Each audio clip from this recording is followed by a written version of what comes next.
know what I don't understand? People actually wait in these lines. Like, bro, you're not getting in until like next weekend.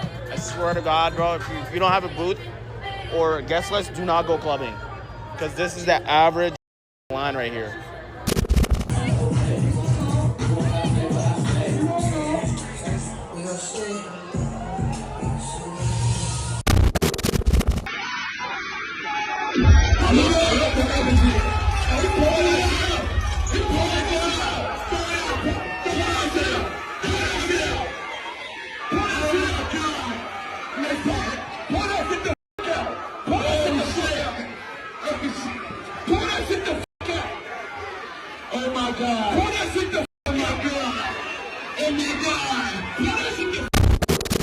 Okay, I'm gonna make a bold statement to start this video. Bottle service has ruined nightclubs, and I can already hear the rich and bougie typing in the comments now. If you can't afford bottles, just say that. You ain't talking to me, because I've had more than enough of club experiences myself, which we will get into later. I'd have to say that Toronto, between the years of 2016 to 2019, were the final golden years of partying in the city. Summer 16 was a vibe. I turned 19 shortly after and wasted no time heading outside. The world is a big place, so I can't speak for every nightclub that exists, but I can speak for the clubs in Toronto, and I'll be the first to tell you that clubbing in Canada sucks. Older family members and friends constantly tell me how clubbing in the 90s was better, and I'm sure that was the case for not just here, but for around the world. And yeah, when you think about it, it makes sense. Look how good the music was back then. People weren't distracted by their phones or social media, so having a good time was priority number one. Fun fact for you though, what if I told you that bottle service in Toronto wouldn't have been a thing if it wasn't for former Toronto Raptors player Vince Carter? When Carter played for Toronto starting in 1998, he opened up a nightclub venture, Carter's Nightclub, which provided Toronto its first bottle service venue and has been credited with transforming the city's nightlife during the early 2000s. So if it wasn't for Vince, we probably wouldn't have had bottle service at a mass level in the city that early. And I can bet that during those early days, the nightlife was still pure. Not completely ridden of problems, but still lively enough to call the night successful. Well, just fast forward 30 years later, and club culture has become a shell of what it used to be. People are more obsessed with buying bottles and flexing for the gram more than having fun and living in the moment.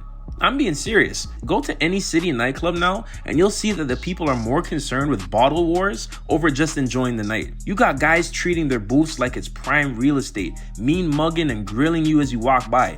Plenty of women all around for you to mingle and interact with, but you'd rather post up on a wall or sit and wait for your ops. What the hell is going on?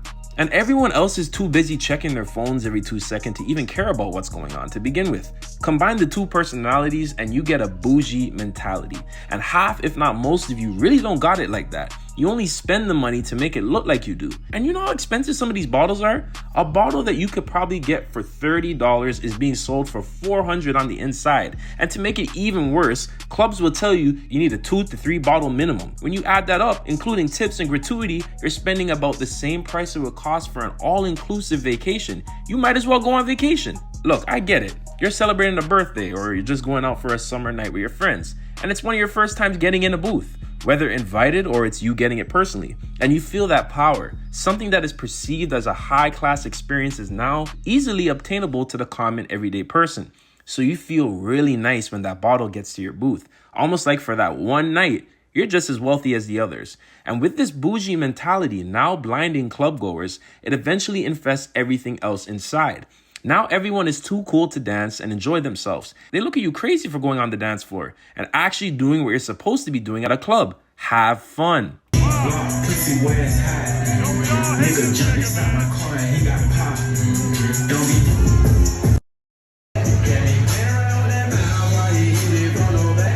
Like, I will never understand paying money to stand on a wall and stare at people. I get it though. Your nerves might make you a little hesitant, especially if you're not sober. Your thoughts might be all over the place, but never forget that you're here to have fun. Be respectful, of course, but this isn't a life or death decision. Go talk to that girl. Go entertain that guy. Once there's a mutual understanding, y'all will be good. It's easier said than done, I get it. If you prefer to stand still, not dance, and open up, maybe nightlife isn't for you.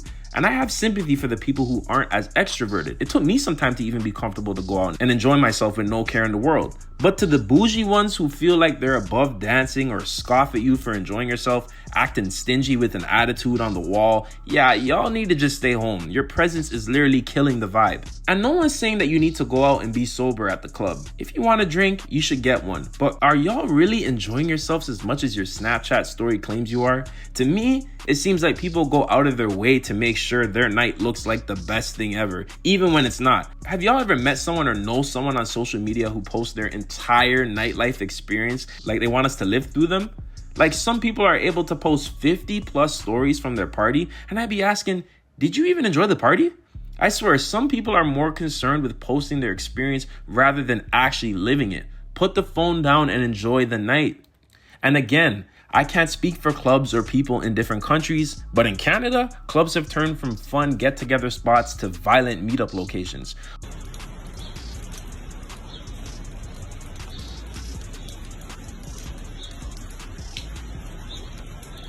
Why are you in the club with a shiesty mask? Matter of fact, how did you even get in the club with a mask on in the first place? You really paid money, ignored women and other people who want to have fun, and sat there waiting for your op to come because you felt that out of all the places y'all could have settled your petty, dumb differences, you chose to do it in a public place where the most people are in harm's way. Make it make sense. If you're on that type of energy, just stay home. We are losing venues in Toronto due to the same issue. Authorities were already cracking down on certain events, and ever since the 2020 lockdowns, things have gotten much worse. It was already difficult as it is to secure a venue for a party or a hosting down here. But now with years of violence and party politics, it's nearly impossible to find consistent venues to host events. With more clubs closing down and with the remaining locations filled with people who put having a good time second, we find ourselves with a generation all grown up, spearheading nightlife culture with no idea of how to do the simplest thing: have fun. Now, I don't know about y'all, but the prices never seemed worth it to begin with. I was saying this way before 2020. The point is, whether it's your money, the government's money, or someone else's money, just don't spend it there. It's not worth it anymore. Me personally, I spent the years of 19 to 22 clubbing nonstop every weekend. And the only reason why I was able to get away with doing this back then was because I knew plenty of promoters who would get me in for free. So when it came to booth and bottle experiences, I would pay next to nothing to enjoy a night out. And it was fun. I would never tell anyone, especially someone who just turned of age, not to go out and enjoy themselves. But fortunately for me, I spent those last few years before 2020 getting the last little bit of genuine nightlife experience in Toronto. And because I partied a lot in those earlier years, I don't really need to go out and party now. I find that the first half of Gen Z, or Gen Z in general, matured much faster. And look, I'm not talking about basic maturity, because I already know some of you older heads are typing crazy in the comments right now. But I mean more forced maturity. The desire to be older and do more grown-up things was something I find our generation really rushed, especially due to the rise of social media. So I know plenty of people, including myself, who clubbed or partied a lot in their earlier years to the point where they don't really need to do it now. And to put it into perspective, I'm only 27 years old now when I'm saying this. I also don't really drink that much as I used to, and you could see why I have this perspective on clubbing now as opposed to what it was back then. The way I see it is, I've already gotten the genuine club experience in my earlier years. Post-lockdowns, I've rarely attended a nightclub, and I don't see that changing anytime soon. Again, I know the world is a massive place, so there's probably some of you watching this right now who have good club experiences and spots still in your cities. This isn't for you though. This is for the people who aren't so lucky, and I gotta say, Canadians might be one of the ones at the top of that list. A getty or a get-together / kickback or cookout is what I'd easily prefer to do now. I'm just over being in crammed clubs with horrible DJs, bad music selection, expensive drinks, and with the threat of violence looming at every corner. It's just not for me. Get a barbecue going with good vibes, a small group of people you know, trust, and are comfortable with, and I'm there. Even a day party can be a vibe with the right people in mind. And with the right people around you, you can make any night a good time. I just can't have a good time in a place that wants me to do the opposite. Because spending thousands of dollars, bypassing touchy and rude security, and cramming in a booth built for 5 holding 20 is not a vibe. Look, I can make a 2-hour documentary probably on why club culture and clubbing in general has gone down the toilet, as there are many issues that I didn't even get into. But I've noticed one of the main problems stems from the overemphasizing on bottle culture, and I think a lot of the other issues derive from there. If you're watching this right now and you're of legal age, you're probably saying, what the hell is this guy talking about? Well, I will never tell you not to go out and enjoy yourselves. Just be careful, watch your pockets, and remember, having fun is not illegal, despite how these clubs make you feel otherwise. I obviously can't speak for every single nightclub in North America because there will always be gems, secret spots, and places that can go up on an off day and have a wicked night if the right people and factors collide. You got block parties, festivals, lounges, sound clashes, underground spots, and bars in many places. For every bad spot, there's probably still one good spot that could counteract it. But with the overall club culture infested with these same issues, you can only wonder how long it will be before those same places are overtaken by it too. I've been to clubs where I don't know a single person and I still had the best night ever. And I've been to clubs where I knew everybody and it still felt dead. That's when I realized it's not about the venue, the lights, or even the DJ. It's about the energy people bring.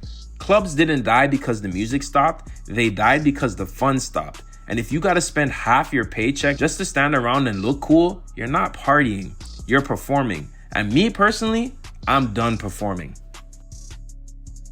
Just had to get that one off my chest, guys. I've been thinking about this for a long time. You know, I very rarely go out now, and if I do, it's more of a day party, more of a close get-together vibe, and I'm fine with that. And it's not to say I won't ever go to a club again in my life, but at the same time, I'm not urging or rushing to go to a club. I haven't gone to any this summer, I haven't gone to any this year, and I don't plan on going to any this year because it's not worth it. Now, like I said, you may live in a city or a town that has a lit club, has a proper spot. The clubbing and the nightlife experience probably has never changed. I wish I could share that same sentiment over here because that's not the case. For Torontonians and Canadians, the club culture down here is horrible, and it wasn't always like this. There was a time where it was pure and it was genuine. It was really fun, and like I said in the video, I got the last little bit of it, so I'm grateful for that. But you know, as for the second half of Gen Z and Gen Alpha and whatever else comes after, I feel super sorry for you guys.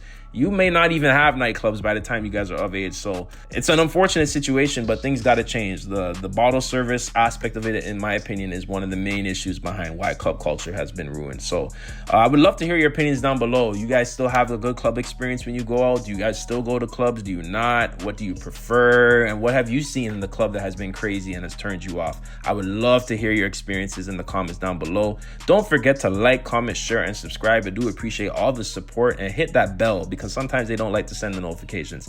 Definitely hit that bell. Thank you so much for tuning in once again, and I hope you guys stay blessed and stay tuned. Tell me, I don't want to talk on no selling. You know I got language barriers. There's no accent you can sell me. You're cold and ivory, you know I'm a selfish. The crown is heavy. I pray they ain't my real friends. If not,